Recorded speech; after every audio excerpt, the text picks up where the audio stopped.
Welcome back. Now for the news in detail, we start from Iran, which has said the United States bases and aircraft carriers in the Gulf region are within striking range of its missiles.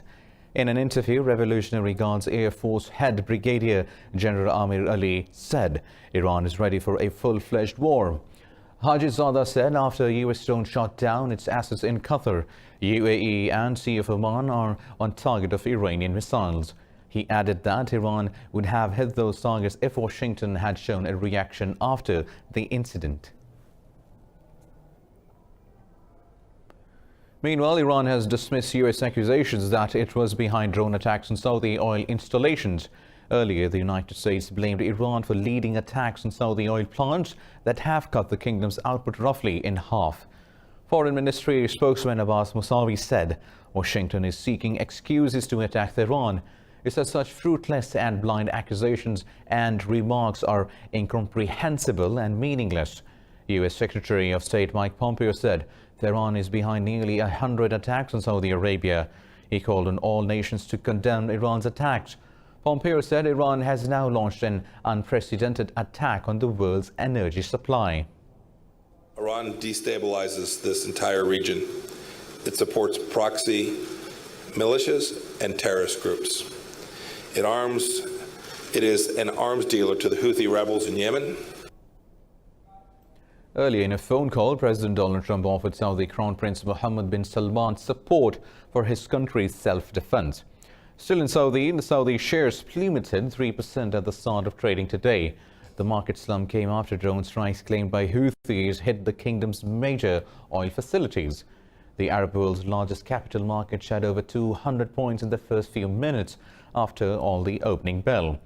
The stock somewhat recovered from the first session losses later. The key energy sector plunged over 4.5%, while the telecom and banking sectors each slid 3%.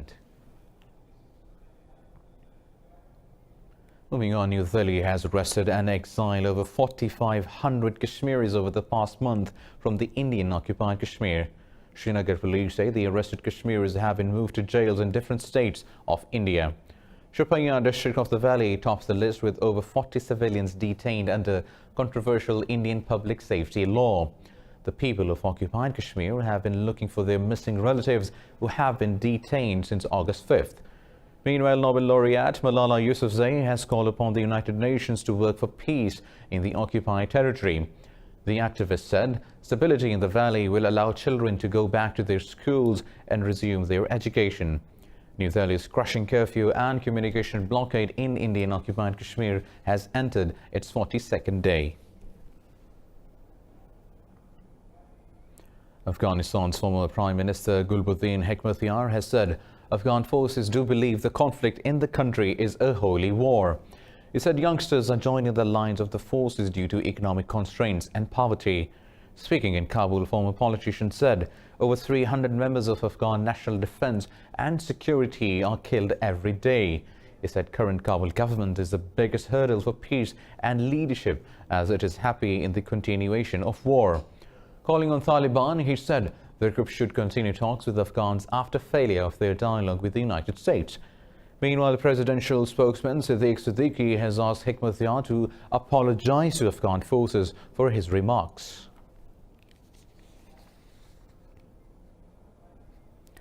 The Taliban have revoked their ban on the International Committee of the Red Cross in Afghanistan.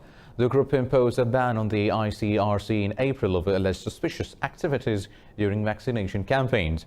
Taliban said they will provide security for the Red Cross staff during doing humanitarian work in areas under their control. Group spokesman Zabihullah Mujahid in a statement said all of their fighters will pave the way for ICRC activities. Taliban had also imposed a ban on World Health Organization, but the spokesman did not refer to the WHO in his statement.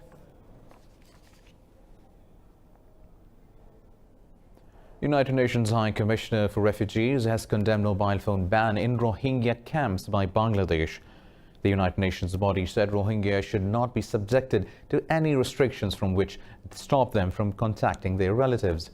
In a statement, UNHCR said Bangladesh government is responsible for ensuring security and safety of Rohingya. UNHCR spokesperson Andrei Mahesic said security measures should not impact refugees' access to basic services and rights. Rejecting the statement, Dhaka said there are no restrictions as refugees can contact their relatives whenever they want.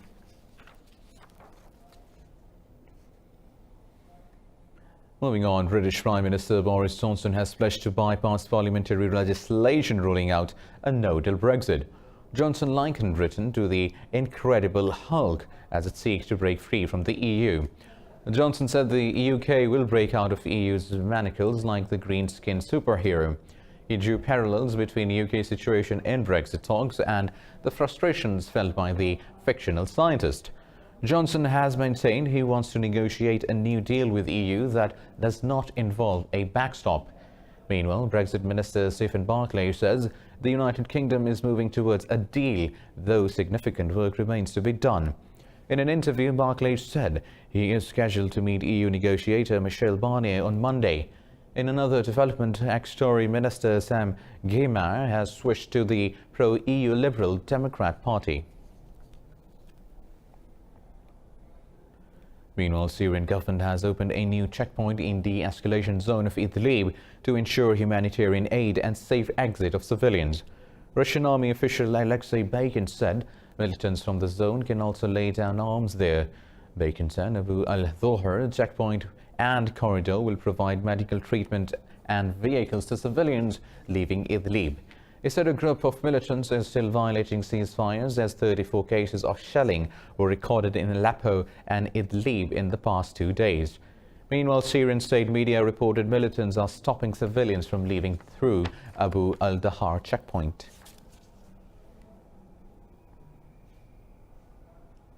President Donald Trump has discussed the possibility of a defense treaty with Israeli Prime Minister Benjamin Netanyahu. The conversation between two leaders took place 3 days before Israeli voters go to the polls. President Trump said such an agreement would further anchor the tremendous alliance between the two countries. He also endorsed Netanyahu's re-election bid by saying he would look forward to continued discussions after Israel elections. Earlier, Netanyahu pledged to annex Israeli settlements in the Jordan Valley if re-elected. Netanyahu is fighting his second election in 5 months with a potential corruption indictment looming. He suffered a major defeat in April when he failed to form a coalition. The Turkish Foreign Ministry says the OIC will hold a meeting in Jeddah today to discuss Israel's plans to annex areas of the occupied West Bank. Israel's Prime Minister Benjamin Netanyahu said he would annex the Jordan Valley and other illegal settlements if he wins elections next week. Middle Eastern and EU countries expressed alarm at Israel's intention. Arab foreign ministers also condemned the plan as an act of aggression. They said it would undermine any chances of a peace settlement with Palestine. The Jordan Valley is part of the occupied West Bank that Israel captured in the 1967 war. Meanwhile, Tunisia is holding its second presidential poll since 2011 uprising that toppled ex-president Ben Ali and sparked the Arab Spring. 26 candidates, including the current prime minister and a former president, are vying for the top office. The death of President Beji Caid Essebsi in July forced the elections to be held 3 months earlier than scheduled. The public has been deeply invested in the electoral campaign. Tunisia is the only democracy to emerge from the 2011 Arab Spring. But the North African state is plagued by economic stagnation, security threats and political instability.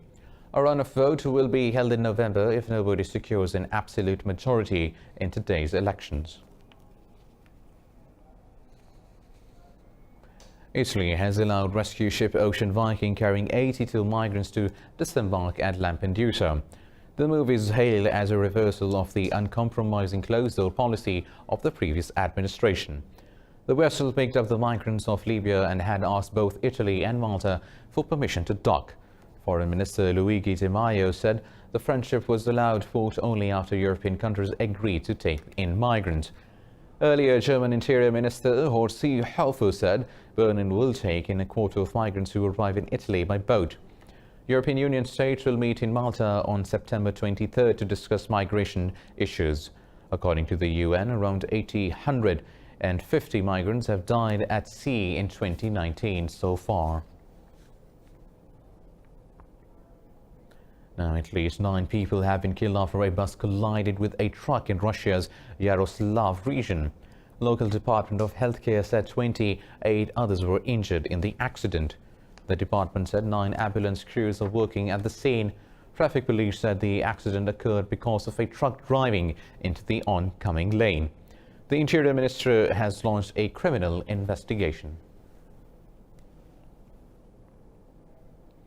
Russia's first floating nuclear power plant has arrived to its permanent base near an isolated town across the Bering Strait from Alaska. Russian state nuclear energy company Rosatom says it aims to make the floating station operational by the year end. Rosatom says it will become the world's northmost nuclear power station. This facility will replace an aging nuclear power plant in Chukotka region. Rosatom says it plans to launch more seaborne power units. It says such arrangements can help the environment by reducing greenhouse gas emissions causing global warming.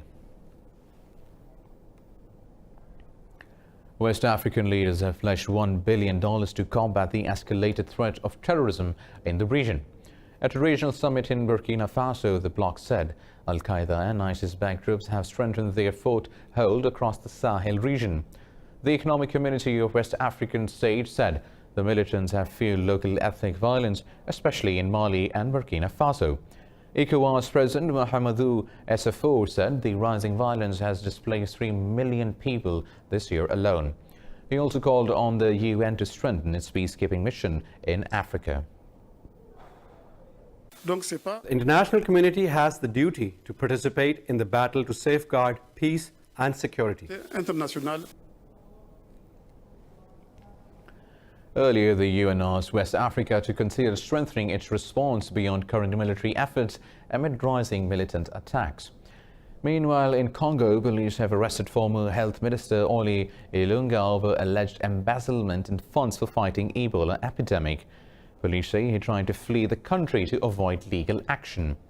Ilunga oversaw Congo's handling of Ebola for nearly a year before he was fired from the post in July this year. The police have said Ilunga will be presented before a prosecutor on September 16th. Ilunga's lawyers have denied that he planned to flee the country and pleaded not guilty to all charges.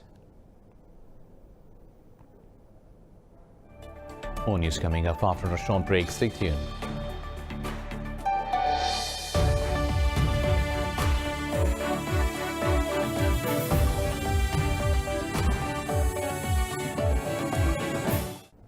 Welcome back. Now moving on with the news stories. Forensic scientists in Mexico have identified 44 bodies buried in a well in the state of Jalisco. The remains were discovered after local residents complained about foul odor from the well. The human remains were hidden in 119 black bags. A local organization has appealed to the government to send more specialists to assist with the identification process. They say the local forensic department does not have the necessary skills to complete the operation. During his election campaign, Mexican President Manuel López Obrador has promised to bring down record levels of violence. The country has already had over 17,000 murders in the first half of 2019. Unable to trust the government to keep the drug cartels in check, many people have taken up arms and formed their own vigilante groups. More in this report. Commander Toro is one of the Mexican citizens taking the law into their own hands in the western state of Michoacán. His real name is German Ramirez, and he was once a school teacher. This all changed 6 years ago when cartel hitmen kidnapped and murdered his father. The fact that we are armed is not well seen. We are in the eye of the storm. We are visible, and people get it wrong. People who have other interests other than looking after the town. What about them? Are they good? Today, Commander Toro has 200 armed civilians working under him. They patrol Michoacán's highways and roads, throwing out but not killing unwanted intruders and suspected cartel members. Unable to do this itself, the local police force lets vigilante groups operate with impunity, sometimes even giving them weapons. I'm not worried. I do get angry, and we are not afraid. Many complain about the federal government. Until now, they have not bothered us. During his election campaign, Mexican President Manuel López Obrador said he would pursue an amnesty deal with cartels to bring peace to Mexico. Now, he says his newly created elite police force, the National Guard, will restore order. We want them to come and take over security, whether it be the National Guard, whoever it is, but it should be the government who takes over security, and that they care about us as citizens. Though these vigilante groups help contain the violence, security experts say they also strike deals with the very cartels they are meant to be fighting. But with the president's pledges falling flat, right now Mexico has no other option. The tropical storm Humberto has lashed the Bahamas with rain and wind. The downpour is slowing down relief efforts on the island, which were recently hit by Hurricane Dorian. Forecasters said the storm is expected to strengthen into a hurricane later today. The U.S. National Hurricane Center said the center of the storm was passing about 50 miles to the east of Great Abaco Island. It was one of the areas hardest hit by Hurricane Dorian. The Bahamian National Emergency Management Agency says 5 to 10 centimeters of rain is expected in most areas in the next 48 hours. On his arrival in Nassau, UN Secretary General Antonio Guterres pledged aid and assistance to the hurricane victims. I hope that the international community will be able. Now obviously is the moment of still rescue in some situations, but essentially humanitarian aid. But then there will be reconstruction, building resilience, recovery, and this will require massive investments from the government, from the people, and of course international support will be absolutely essential. Well, with 1,300 people still missing, the Bahamian government is focusing primarily on search and rescue operations. Now moving on, following an intense storm in Spanish city of Murcia, a family took refuge in the attic of the southeastern San Xavier town. Waist-high floodwaters invaded their home and the surrounding areas. A family of 4 spent almost 5 hours in the attic and documented the floods using mobile phone. The floods have so far claimed 6 lives across the country.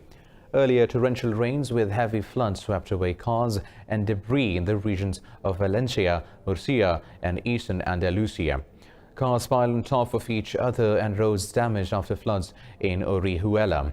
Weather conditions are now beginning to stabilize and are expected to improve over the coming days. In Denmark, people have donated over $2.5 million in the world's first ever climate telethon. The Danes came together to raise money for planting 1 million trees in the Scandinavian country. The fundraising event was described as the first of its kind to focus on climate. For every donation of $3, 1 tree will be planted. 20% of the funds raised will go to forest conservation efforts in Denmark and abroad. The plantation drive seeks to reduce the escalating concentration of carbon dioxide in the atmosphere.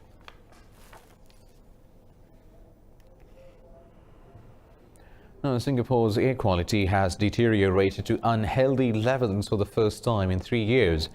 The haze threatens to exacerbate a regional dispute over forest fires. The National Environment Agency said the pollutant standards index went beyond the 100 mark. A reading above 100 is considered unhealthy.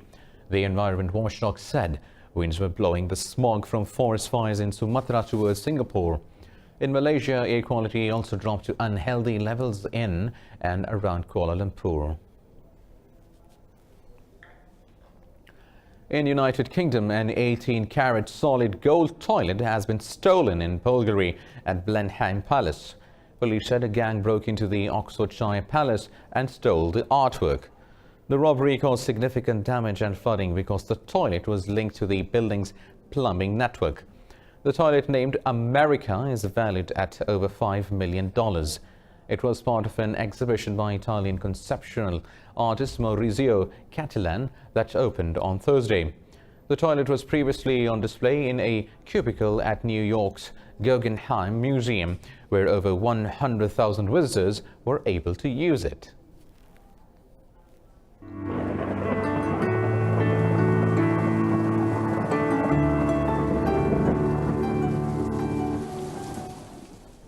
Now let's have a look at the weather updates.